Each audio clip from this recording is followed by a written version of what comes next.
বাড়ি থেকে আর ফেরা হলো না বাড়ি। ভয়াবহ পথ দুর্ঘটনায় প্রাণ হারালো একসাথে 9 জন। শুক্রবার সকালে মর্মান্তিক পথ দুর্ঘটনাটি ঘটে পুরুলিয়া জামশেদপুর 18 নম্বর জাতীয় সড়কের বলরামপুর থানার অন্তর্গত নামশোল এলাকায়। স্থানীয় সূত্রে জানা গিয়েছে, এই দিন একটি বোলেরো গাড়ি পুরুলিয়ার দিক থেকে আসছিল। ঠিক সেই সময় জামশেদপুর দিক থেকে আসা বিপরীতমুখী একটি ট্রেলার সরাসরি ধাক্কা মারে বোলেরো গাড়িটিকে।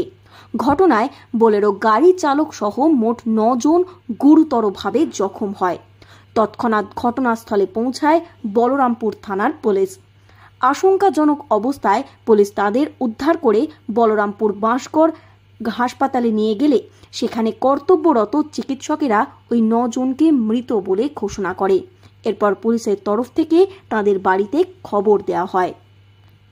পুরুলিয়া দিকে গেলে একটা বোলেরো আসছিল, আর এই দিক থেকে সম্ভবত এই গাড়িটা আসছিল এলপি, আর এই মুখামুখি এইখানে ধাক্কা লাগার পরে বোলেরো যতজন প্যাসেঞ্জার ছিল সেই হয়ে গেছে, সব 9 জন।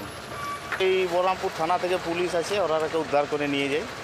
এই জাতীয় সড়কে প্রায়ই তো ঘটে যাচ্ছে। এই আগে একটা মোটরসাইকেল অ্যাক্সিডেন্ট হলো, 2 জনের এখানে ডেথ হয়ে গেল। তো এই জায়গাটাই, এই সামনেটাই প্রায় ঘটেই চলছে একটার পর একটা অ্যাক্সিডেন্ট। নিকটস্থ পরিজন সূত্রে জানা গিয়েছে, বৃহস্পতিবার রাতে নিমডি থানার তিলাইট্যাঁড় থেকে বড়াবাজার থানার অন্তর্গত আদাবোনা গ্রামে বরযাত্রী গিয়েছিল ওই 9 জন।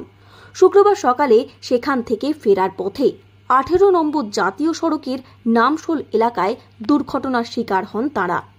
এরপরেই মৃত্যু হয় তাঁদের। এই আদাবোনার থেকে আসতেছিল, যাদের ছিল তিলাইট্যাঁড় সড়কে। শুনছি না, যেটা বলছি খবর পেয়ে আসিছি ফোনের। এই গাড়িতে যজন ছিল সবই ডেড হয়ে গেছে, 9 জন ছিল। ওই আসতেছিলেন বরযাত্রী আদাবোনা, যাতে ছিল তিলাইট্যাঁড়। ওটা বড় গাড়ি গিয়েছিল, ওরা আপস রয়েছে। আনন্দ করতে গিয়ে আর ফেরা হলো না বাড়ি। প্রাণ হারালো 9 জন। তাদের মৃত্যুতেই শোকস্তব্ধ পরিবারের সদস্যরা। গোটা এলাকা জুড়ে থমথমে পরিবেশ সৃষ্টি হয়েছে। পুরুলিয়া থেকে শর্মিষ্ঠা ব্যানার্জির রিপোর্ট, লোকাল 18 বাংলা।